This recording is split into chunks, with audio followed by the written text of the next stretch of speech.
¿Qué tal, hermanos? ¿Qué tal, amigos? Reciban un cordial saludo a esta emisión especial de tu programa Reflexiones de la Biblia.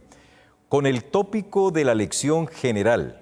Lleva un título nada agradable, pero es un título inevitable: la caída. Bienvenidos.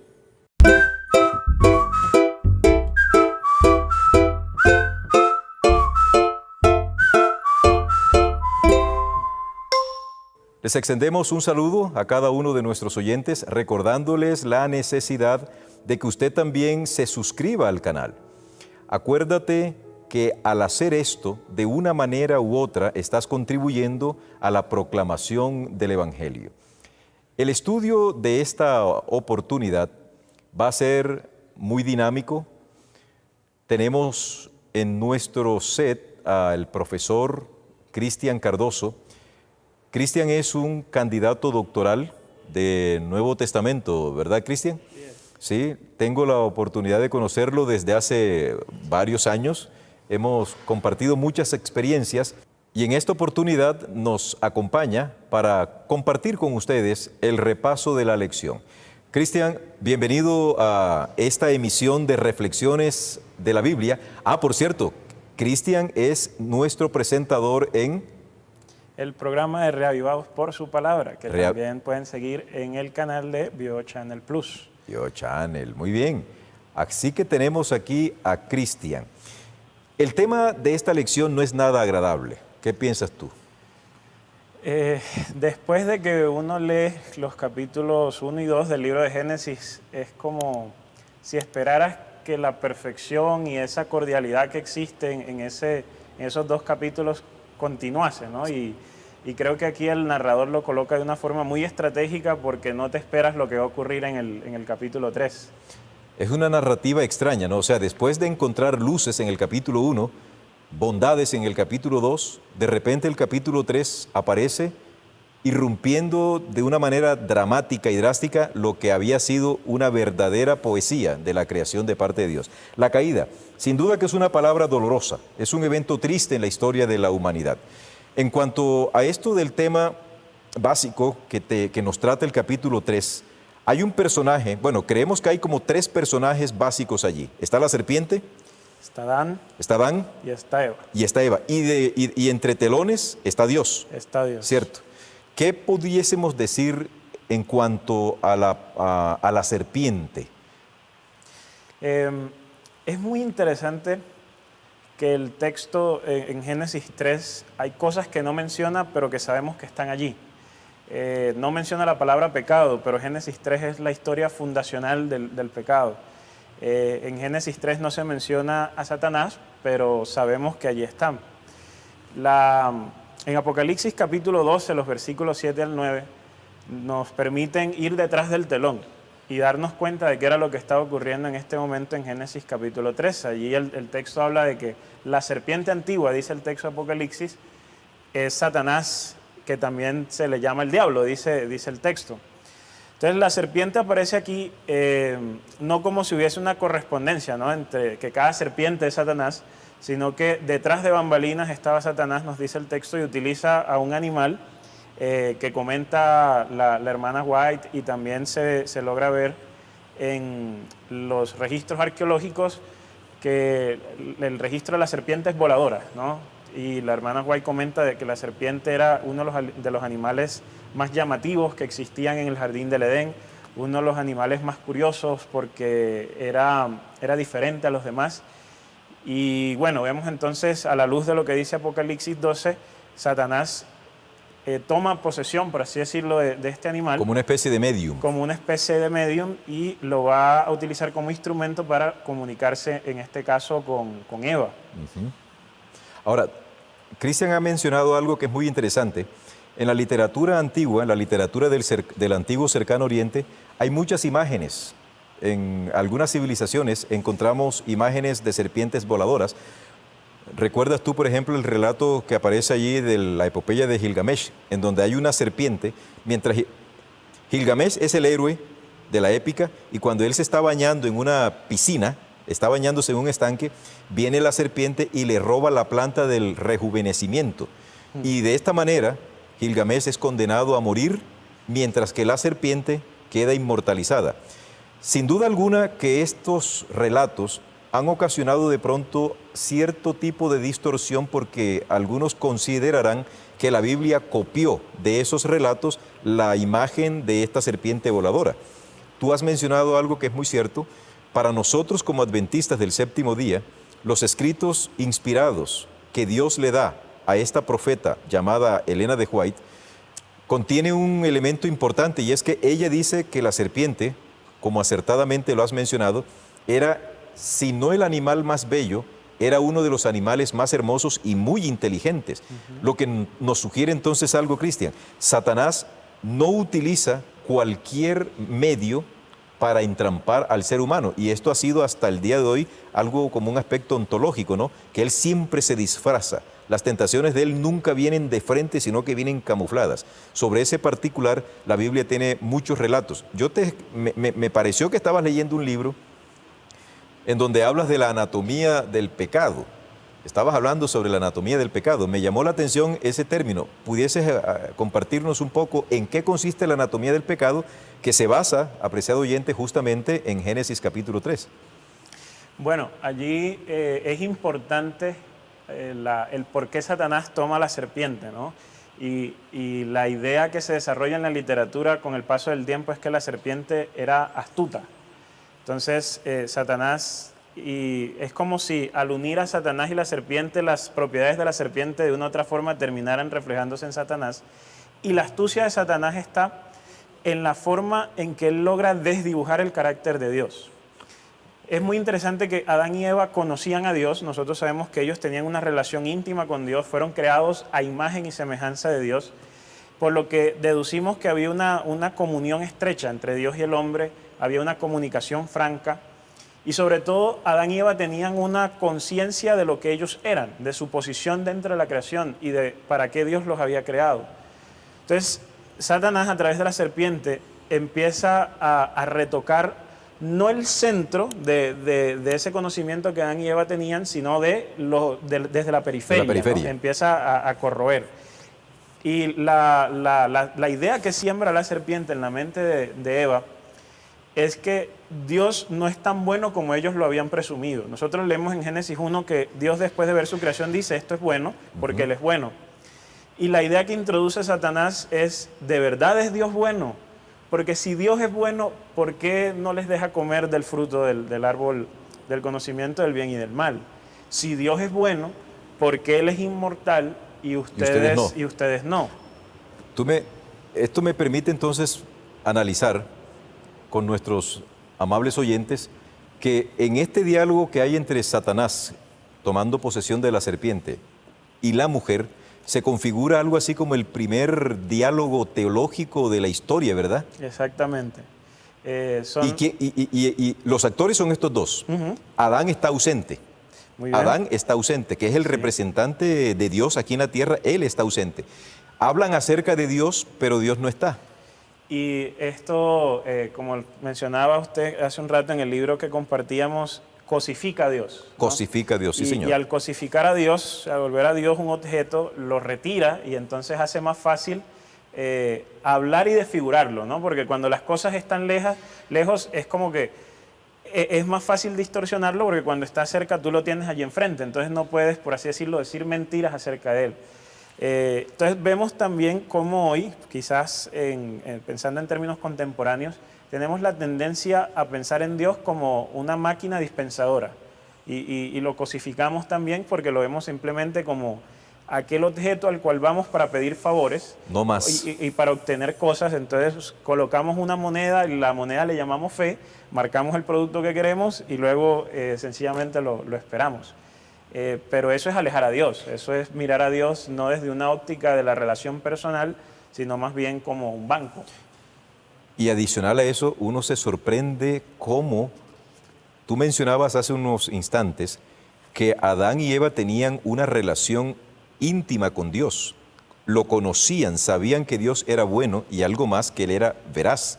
¿Cómo es posible que en tan poco tiempo de diálogo Satanás logra desdibujar de la mente de la mujer esa relación que había sostenido de una manera inocente con Dios, de una manera perfecta? Hoy Creo que cada uno de nosotros nos podemos encontrar con una situación en donde sabemos que Dios es bueno y sin embargo las filosofías, las diversas corrientes humanistas, las explicaciones de lo así denominado científico desdibujan en algunos cristianos el verdadero carácter de Dios. Y en vez de creerle al Dios que ha dado todo por nosotros, son capaces de creer cualquier invención, cualquier contexto, cualquier conclusión a la que llegue un ser humano, simple y llanamente porque te lo decoran con una palabra rica. Pensando en esto, Cristian, hay quienes han dicho que la manzana fue el fruto prohibido.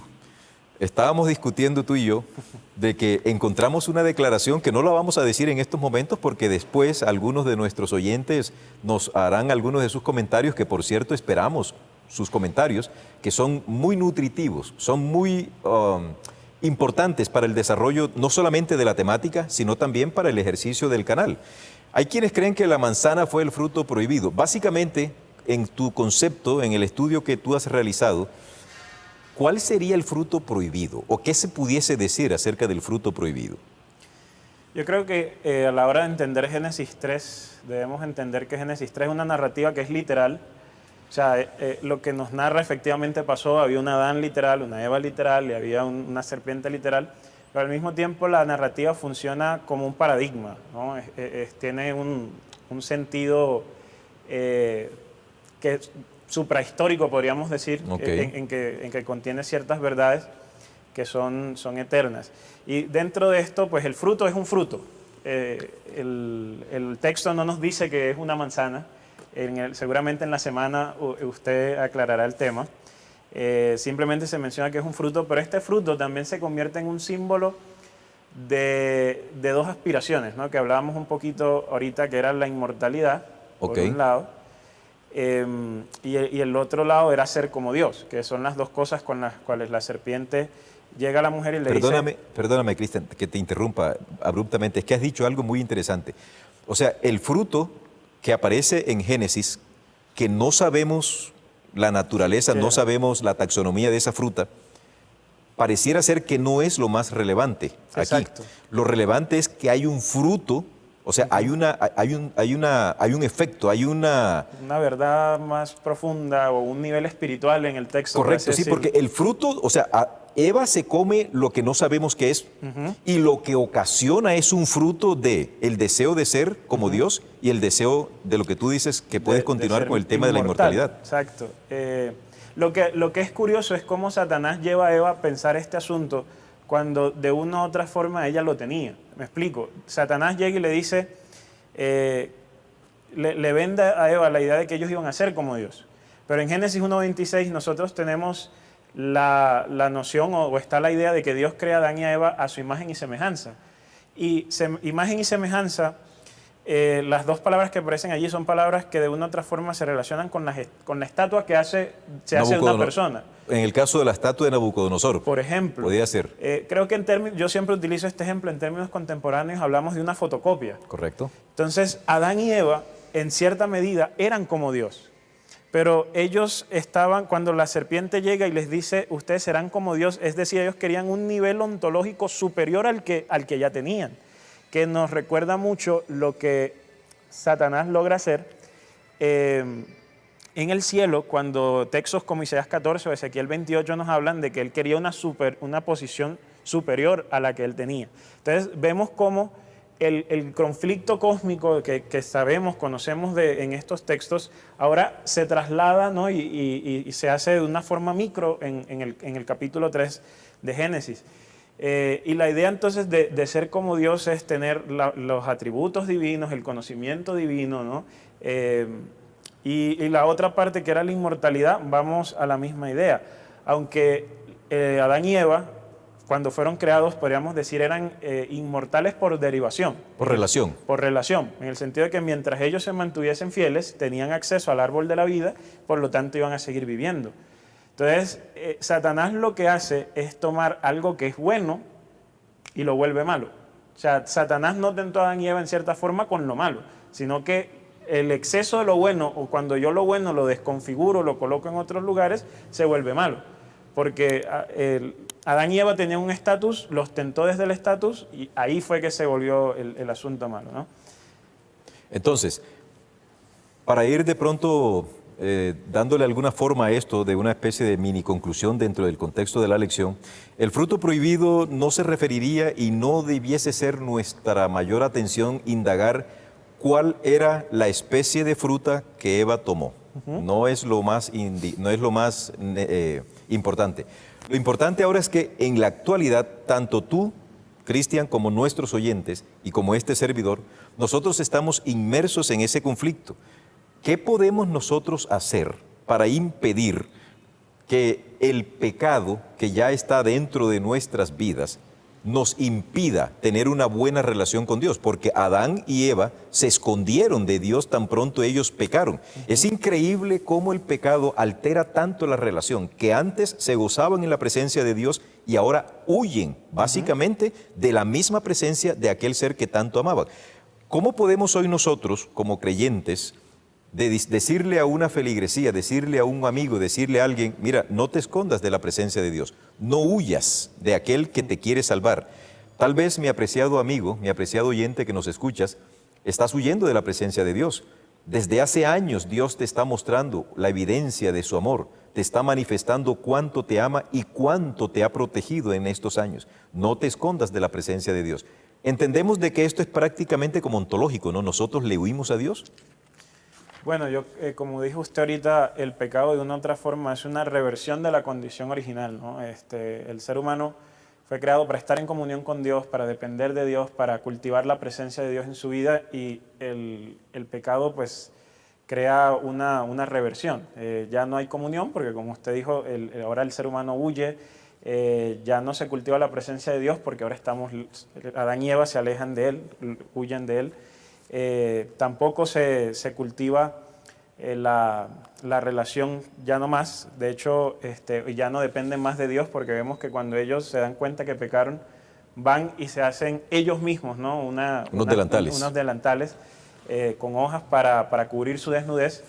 Y entonces vemos que ellos no dicen, uy, vamos a confiar en que Dios va a solucionar el problema.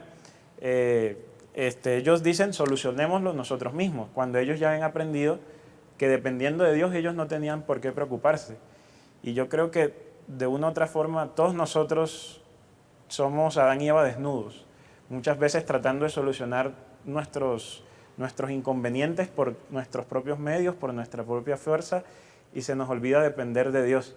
Ahora, ya después de allí, el libro de Romanos nos dice, en capítulo 5, versículo 12, que por Adán entra el pecado y la muerte, ¿no? Al mundo.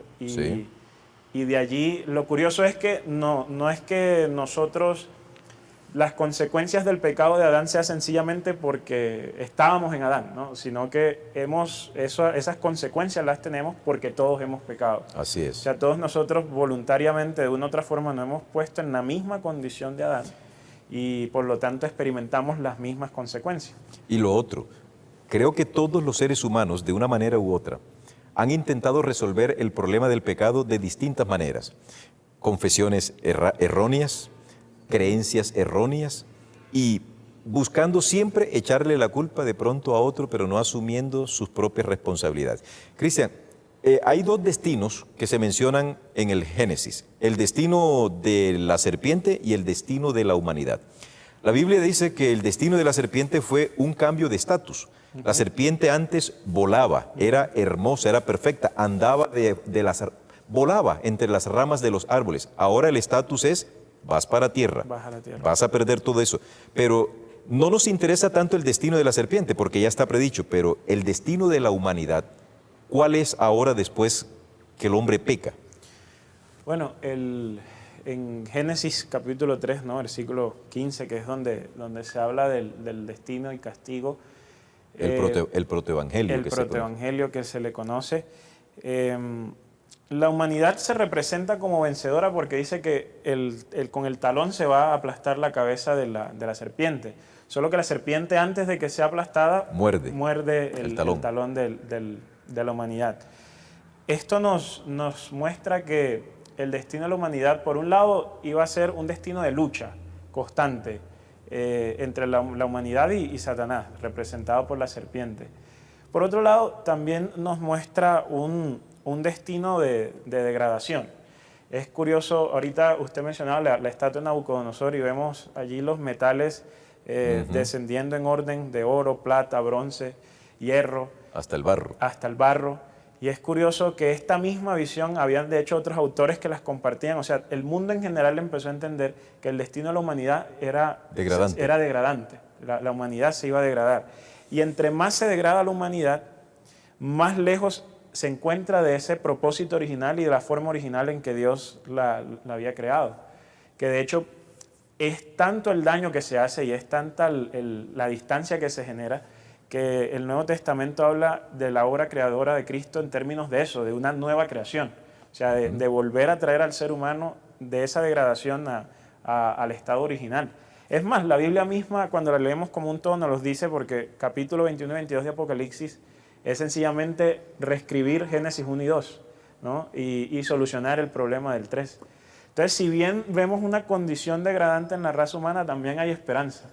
La esperanza es que cuando esa cabeza de la serpiente se destruya, Dios va a recrear todo como era antes. Al comienzo. Y algo interesante, como para ir dándole ya culminación a nuestra lección, es que, si bien es cierto, entró el pecado, en el mismo lugar donde apareció el pecado aquí en la tierra, el mismo Dios hizo la provisión para la salvación de la raza humana. La recreación de la que Dios habla, de la que tú haces alusión en Apocalipsis, el capítulo 21, también ocurre a nivel individual. O sea, no solamente habrá una regeneración, no solamente habrá una recreación en términos estrictamente físicos, sino que también habrá una recreación a nivel individual. Y esa es la obra que el Espíritu Santo efectúa en cada uno de nosotros. Apreciados oyentes, confiamos en Dios de que durante esta semana, adicional a saber de que eres criatura de Dios, adicional a entender de que el pecado no es causa de Dios, sino el producto de nuestra propia rebelión, démosle gracias a Dios porque Él ha hecho la provisión para que ninguno de nosotros perezca, sino que todos procedamos al arrepentimiento. Agradecemos mucho al profesor Cristian Cardoso por su compañía. No va a ser la última vez que lo vamos a tener aquí, lo estoy comprometiendo, porque en verdad que la dinámica se nos vuelve un poco más suave, es más agradable y al mismo tiempo estamos compartiendo con ustedes algo más que la lección no lo presenta. En la nota introductoria de una de las lecciones decíamos, no es que el autor no sepa, sino que el espacio literal para escribir todo este conocimiento no cabe aquí.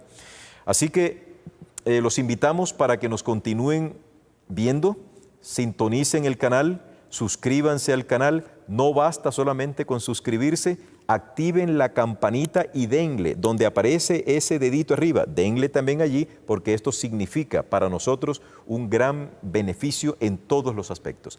Que el Señor los acompañe, que Jehová te bendiga y te guarde, que Jehová haga resplandecer su rostro sobre ti y tenga de ti misericordia. Jehová alce sobre ti su rostro y ponga en ti paz. Bendiciones.